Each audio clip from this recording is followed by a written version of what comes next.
Billboards cost thousands of dollars, and maybe a handful of those people are going to be even in the right target audience. So if you look at the cost per view, this is way better.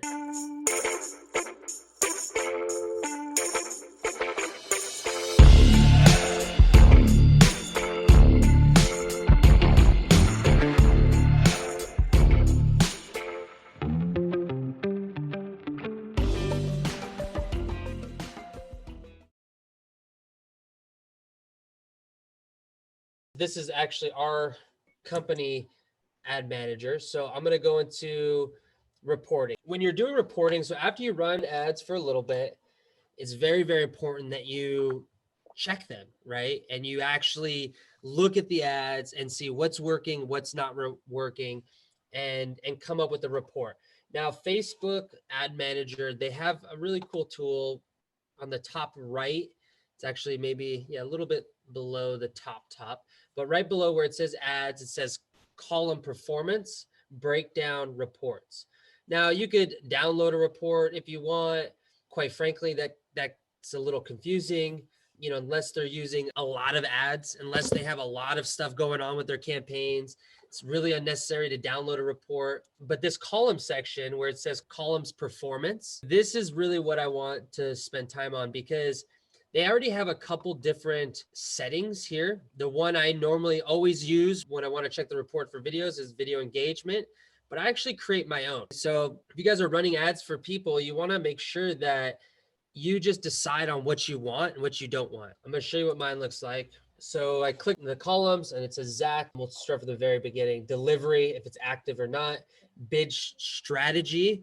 Okay, this is going to tell you whether or not you're using budget optimization or it's going to be ad set budget. This is basically how money is being distributed. Is it being distributed amongst the ad sets, or is it being distributed amongst the ads? Now, how this works is Facebook will determine which one's having the best performance, and then they will push the budget more. They will allocate more money towards the best performance one. That's where this comes in. There's really actually three different ones. There's either the standard, I'm just going to call it the standard, and then there's budget optimization, and then there's the ad set optimization or creative optimization. One's the standard. It's just going to distribute. If your total budget is $6, they're going to distribute $3 to one ad set and $3 to another ad set. If budget optimization is on, they're going to distribute it based off performance. Then you got results. So as we go into reporting, you got results. I got reach, cost per result, amount spent, frequency, that's how many times the audience is seeing the ad. Unique link clicks, landing page views, link clicks, and cost per landing page view. So that's kind of how I report it. Now, this may change depending on what you're using, what your ads look like. If you have a bunch of different campaigns and they all have different things, you may want to change this up. So for instance, every now and then I'll go into video engagement and I'll click video engagement, because video engagement, when you're running videos, especially when you're running the educational videos, you really want to make sure that you look at the video engagement section. So whether you customize that into your reporting or you just click on video engagement, it doesn't really matter. It's up to you, whatever your preference is. Okay, I'm just showing you what I prefer. I just click on video engagement, it pops up. And the reason why this is important is for this reason right here. On the very end, it's going to show you, it has all the other stuff. I'll just start from the beginning. Okay, it shows you impressions is just a 3 seconds, is equivalent to a 3-second pause. Impressions don't mean anything. A lot of the clients that when we talk to people, they're like, yeah, my ads are working. I got 2,620 impressions. But as we start to look through this, you said 2-second continuous play, none.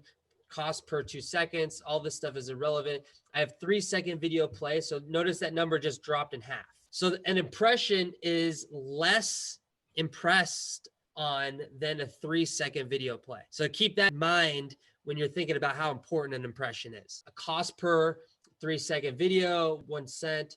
Through play, this is 15 seconds. So A through play is they watched 15 seconds, cost per through play. Now, 15 seconds is pretty good. When somebody watches your stuff for 15 seconds, they have an idea about who you are. So that's a good strategy to retarget, or it's a good strategy also to find lookalike audiences, which we'll show you right now. And then you got cost per through play. You got the reach. That's the total reach, how many people that's reached, amount spent.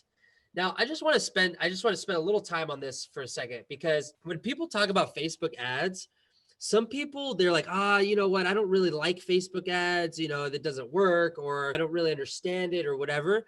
But this one concept right here blows my mind. Now, we created an audience of people who are going to be similar to the audience we wanted. Remember, in past videos, we talked about maybe keeping it broad, but still narrowing it down a little bit. But if you notice, this is 2,164 people saw this for $14. Now, let's just back up a little bit more. Let's say that's not the reach, and let's say we want to base it off of the through play, so 15 seconds or more. That means 400 people saw 15 seconds of this for $14. That is huge. Like if you go to like the Clipper magazine, or you go to the like billboards, right? They're going to see a lot of people, but billboards cost thousands of dollars. And they're only going to see maybe a handful of those people are going to be even in the right target audience. So if you look at the cost per view, this is way better than any billboard could do. Okay, that's the whole point I'm trying to make. Facebook, people were like, I'm just going to keep sending mailers. When people send out flyers to different communities, this is way more, you're going to get more reach, you're going to get more effective, and spend way less money. Then what's the super important part is this last part that I really look at. The 25%, the 50%, 75%, 95%, and 100%. These numbers are really good numbers to build audiences on. Because if say you have an hour-long video and someone spent 25% of that, if they watched that much of the video, they're pretty much involved. They like it, it was attractive, they got value out of it. So that's a good indicator of building an audience. So on the top right here, you can actually choose when you're looking at data. So I could do lifetime, I could do today, I could do yesterday, I could do 7 days, 14 days, 30 days, last week, this week, last month, this month. And then I could also do a custom one if I want. So that's pretty important, because you want to make sure that if you made an edit to an ad, you want to test that. Okay, you want to look at the results based off when you made the edit until now versus past results. And you could see if that edit improved the ad or made the ad worse. Now, I'm on the campaign section. So this is the entire campaign. So now what I want to do is, now that I had a good idea of what this entire campaign looked like this one right here, 25 people watched the entire video. It's pretty good. So I want to retarget those 25 people something very specific. I'm going to click on the 3 active ads because we just looked at the campaign results. Now we want to look at the ad set results. Remember, there's campaign, ad set, and then ads. Now the ad set results, I'm going to go back to bind. Now these are going to show us the ad set results. The ad set is basically the audience. So then we can see how the audiences has been doing. On this one, I have retargeted leads, I have all realtors, and then I have Facebook business page. That's the ad set name. Now, if I wanted to look at one in particular, like say, for instance, I just wanted to look at this campaign, I could just uncheck the ones I don't want and keep the ones checked off that I want to look at. On this one, I'm pretty sure each campaign has its own audience. So we're going to look at these audiences, or look at these ad sets. You can see the same information here. And if you had multiple ad sets per campaign, you're going to want to look at it. Like for instance, I noticed that this one, when I was checking this a few weeks ago, I noticed that this ad set wasn't working. For some reason, my retargeting was not working for my realtor videos. So I actually had to turn it off, and I had to make an adjustment. And the same information is here on the ad sets. Since we don't have multiple ad sets, we don't need to compare that. But here's where there's really going to be a lot of difference, because when you do ads, you're going to have multiple ads. And this is where you're going to really look at the performance of the ads itself. I got all this stuff here, and here's how I'm going to adjust. I go to all the ads. Once I looked at the campaigns, once I looked at the, make sure there's no errors or things happening in the ad sets or the campaigns, I then go to the ads. I click how much was spent. I go the most spent up top. and then the least on the bottom. But I'm going to look at these. I'm going to look at this company retargeting one. I want to make sure this campaign's going good. So see, I backed up, I chose this one campaign, and now I'm going to look at all the ads in that one campaign. And I'm going to see which one's doing the best. It looks like when I look at results, link clicks, reach, cost per result, that's where I'm going to look. I'm going to look at the cost per result. The cost per result is really going to give us whether or not it's working. $1.28 per click, $5.58 per click, not rocket science. Which one's better? This $1.28 per click is much better.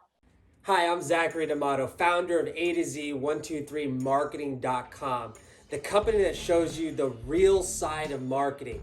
No fancy tricks, just showing you A to Z in simple as 1, 2, 3. If you like the information you just heard, please give me a thumbs up. Go ahead and leave me a comment. Make sure you subscribe so you can get notifications, and it helps the algorithm so we can show this information to more people like you. And thanks again for watching.